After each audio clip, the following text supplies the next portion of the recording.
Assalamualaikum warahmatullahi wabarakatuh. Ketemu lagi, baru ketemu ya. Ketemu dengan saya Pak Maul. Pada kesempatan kali ini saya akan membahas sedikit teknis-teknisnya saja tentang proyek penguatan profil pelajar Pancasila. Kalau lebih detailnya Bapak Ibu bisa membaca di buku panduannya yang 100 lembar lebih itu. Ya, kita belajar bersama-sama. Nanti kalau ada beberapa hal yang perlu ditambahkan, perlu kita perbaiki bersama-sama. Oke, lanjut. Nah, apa itu P5? P5 tadi ya, proyek penguatan profil pelajar Pancasila. Jadi setelah ini kalau misalkan saya bilang P5 berarti merujuknya ke proyek penguatan profil pelajar Pancasila. Apa itu P5? P5 adalah pembelajaran lintas disiplin ilmu untuk mengamati dan memikirkan solusi terhadap permasalahan di lingkungan sekitar. Jadi ini berbasis domisili, maksudnya itu harus menyesuaikan dengan permasalahan yang ada di lingkungan sekolah masing-masing. Terus kemudian pendekatannya itu menggunakan pendekatan PJBL atau Project Based Learning. Tapi apakah sama dengan Project Based Learning? Tentunya tidak sama. Bedanya apa? Bedanya adalah kalau Project Based Learning itu dilaksanakan pada mata pelajaran tertentu, terus kemudian penilaiannya juga berdasarkan capaian tujuan pembelajarannya misalkan. Nah, kalau proyek profil pelajar Pancasila atau P5 ini itu kolaborasi antar guru mata pelajaran. Bisa guru kelas berkolaborasi dengan guru agama, berkolaborasi dengan guru olahraga. Tentunya perannya dari ketiga guru ini, guru agama, guru olahraga, guru kelas, itu perannya sama, menjadi guru proyek. Karena di kurikulum Merdeka itu JP-nya dikurangi setiap mata pelajaran itu, dialihkan pada proyek, sehingga nanti guru agama yang JP-nya misalkan kurang di mata pelajaran agama dialihkan atau diambilkan pada aktivitas P5 ini. Kemudian untuk proyek penguatan profil pelajar Pancasila yang tadi sudah saya sampaikan, kolaborasi antar guru mata pelajaran, penilaiannya pada prosesnya. Penilaian pada proses bukan berarti yang akhir tidak dinilai, tapi yang menjadi perhatian khusus adalah penilaian pada proses. Dan penilaiannya juga mengacu pada 6 dimensi profil pelajar Pancasila. Apa saja 6 dimensi itu? Ya, tentunya Bapak Ibu sudah sangat paham ini. Saya sedikit menjelaskan atau sedikit mengingatkan saja. Beriman, bertakwa kepada Tuhan Yang Maha Esa dan berakhlak mulia, mandiri, bernalar kritis, kreatif, gotong royong, dan berkebinekaan global.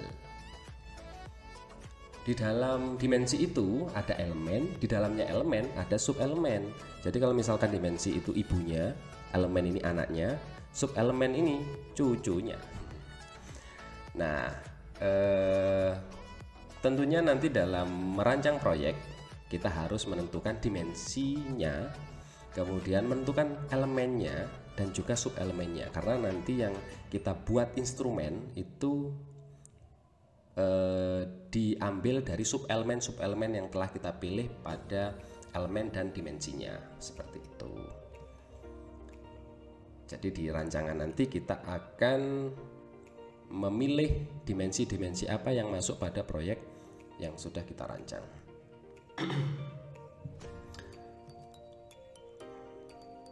Nah, ini ada dimensi-dimensi tadi ya, nanti bisa dibaca sendiri. Slide-nya saya bagikan di grup.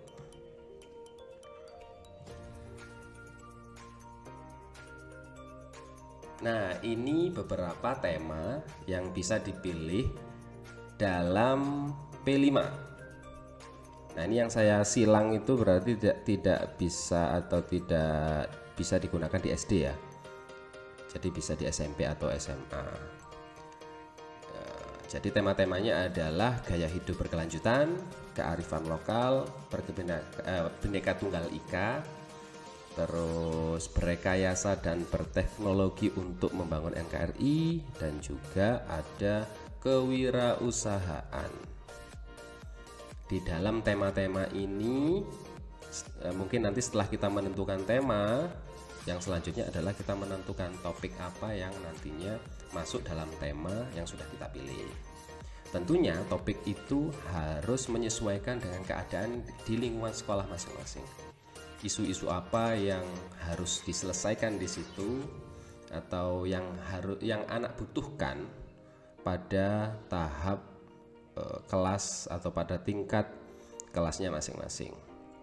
Untuk sementara ini P5 ini diterapkan di kelas 1 dan kelas 4. Nah, ini untuk pembagian JP-nya ya. Jadi JP-nya untuk proyek itu 20% dari JP keseluruhan. Jadi dari JP keseluruhan itu 20%-nya dialokasikan ke proyek. Ya, sekitar 20% ya ini kalau nggak salah ini. Ya. Bagaimana dalam penerapan proyek penguatan profil pelajar Pancasila ini? Yang pertama yang bisa dilakukan guru adalah mendesain proyeknya. Setelah didesain, mengelola proyeknya. Jadi apa yang sudah kita rencanakan itu kita laksanakan. Terus setelah dilaksanakan jangan lupa mendokumentasikan hasil proyek. Mendokumentasikan hasil proyek ini bisa dalam bentuk foto, portofolio siswa, kemudian hasil karya siswa dan lain sebagainya. Nanti di akhir ada yang namanya panen raya, yang itu harapannya kegiatan itu bisa menjadi puncak acara proyek yang sudah ditetapkan atau yang sudah dilaksanakan dalam satu semester. Dan yang terakhir evaluasi dan tindak lanjut proyek. Nah, untuk merancang alokasi waktu dan dimensi profil pelajar Pancasilanya ini kita butuh butuh semacam format sederhana, mulai dari tema apa yang kita pilih, terus kemudian alokasinya setiap aktivitas itu berapa, terus jadwal proyeknya dan lain sebagainya. Membentuk tim fasilitasi proyek. Nah, ini berkolaborasi dengan guru-guru yang ada di sekolah, didukung juga dengan kepala sekolah, seperti itu. Identifikasi tingkat kesiapan satuan pendidikan. Jadi kita harus identifikasi dulu tingkat kesiapan sekolah ini untuk menyelenggarakan proyek yang nantinya dilaksanakan, entah itu kesiapannya dalam satu semester itu 2 kali atau 3 kali, minimal dalam satu semester ya 1 kali ada proyek gitu. Memilih tema umum, jadi tema umum dari yang tadi sudah saya tampilkan tema-temanya itu kemudian dianalisa atau disesuaikan dengan kebutuhan yang ada di sekolah masing-masing. Menentukan topik spesifik, jadi setelah temanya dipilih, topiknya apa, dan yang terakhir merancang modul proyek. Jadi kalau sudah ada rancangannya, tinggal merancang modul di setiap aktivitas itu, materi apa dan kecapaian apa yang akan dilakukan atau dicapai oleh anak-anak di dalam kelas. Nah, ini asesmen proyek. Nah, di asesmen proyeknya ini hal-hal yang perlu diketahui mengenai asesmen proyek penguatan profil pelajar Pancasila. Itu yang nomor 1, memilih variasi bentuk asesmen. Memiliki variasi bentuk asesmen mulai dari formatif, sumatif, serta instrumen asesmen seperti checklist, rubrik, catatan pengamatan, tes, dan lain sebagainya. Tentunya penilaian-penilaian ini mengacu pada sub elemen yang kita pilih dari elemen dan dimensinya.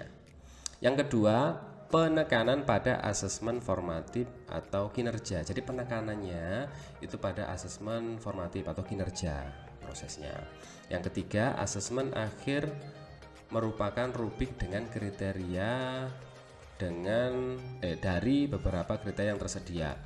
Jadi 4 kriterianya ini, mohon maaf ada yang double 1. Kalau 4-nya itu belum berkembang, mulai berkembang, kemudian berkembang sesuai harapan, dan sangat berkembang. Ini nanti akan muncul pada rapot proyek ya, rapot P5. Yang keempat, menyusun kompetensi yang menjadi tujuan ditetapkan dalam kriteria berkembang sesuai harapan. Jadi berkembang sesuai harapan itu adalah standar ininya, standar apa ya, standar tengahnya. Jadi anak-anak ketika sudah bisa melewati itu, maka bisa dikatakan sudah tuntas seperti itu. Kemudian yang kelima, perlu diperhatikan keselarasan antara tujuan, aktivitas, dan asesmen proyek. Ya, harus ada keselarasan. Yang keenam, menilai 3-7 subelemen. Jadi 3-7 subelemen dari 2-3 dimensi. Jadi 2 dimensi kita pilih dan di dalamnya itu 3-7 subelemen yang kita pilih seperti itu.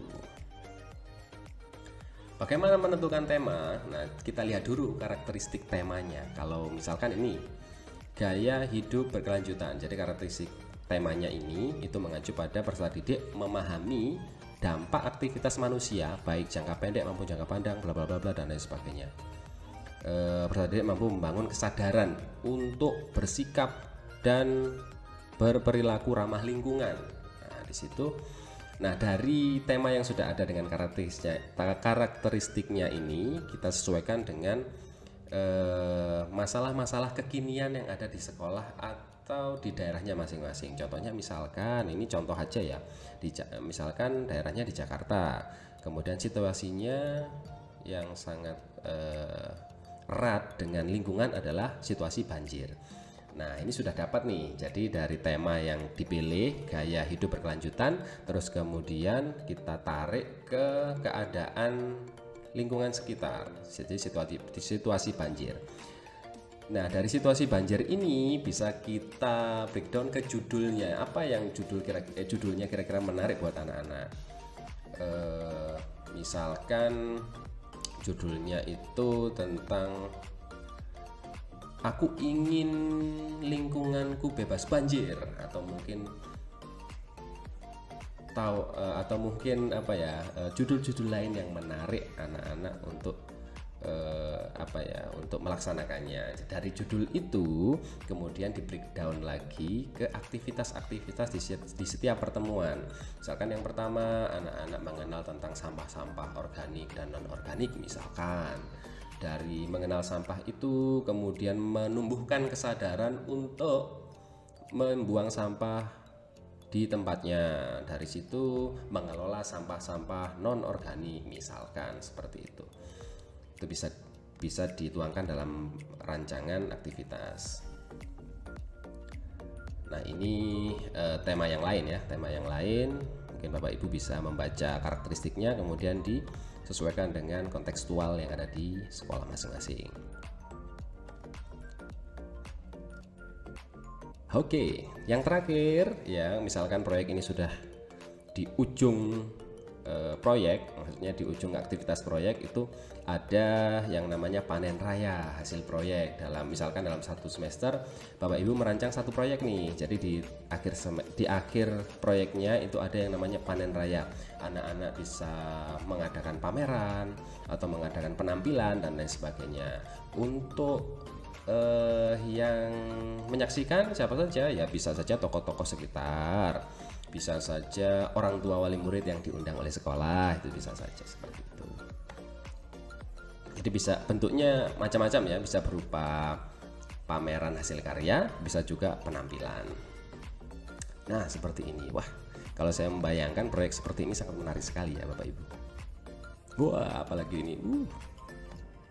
Oke, yang terakhir adalah rapot P5-nya. Nah, rapot P5-nya itu adalah sebuah hasil capaian di setiap aktivitas atau di setiap kompetensi yang kita rancang di awal. Nah, itu apakah anak sudah apakah anak belum berkembang atau mulai berkembang atau berkembang sesuai harapan atau sangat berkembang, seperti itu. Bentuknya berupa checklist seperti ini. Oke, mari kita merancang proyek penguatan profil pelajar Pancasila. Mungkin di pembahasan kali ini cukup sekian. Kita akan lanjut lagi di pembahasan selanjutnya. Cukup sekian, saya Pak Maulana. Wassalamualaikum warahmatullahi wabarakatuh. Lifelong learning. Bye-bye.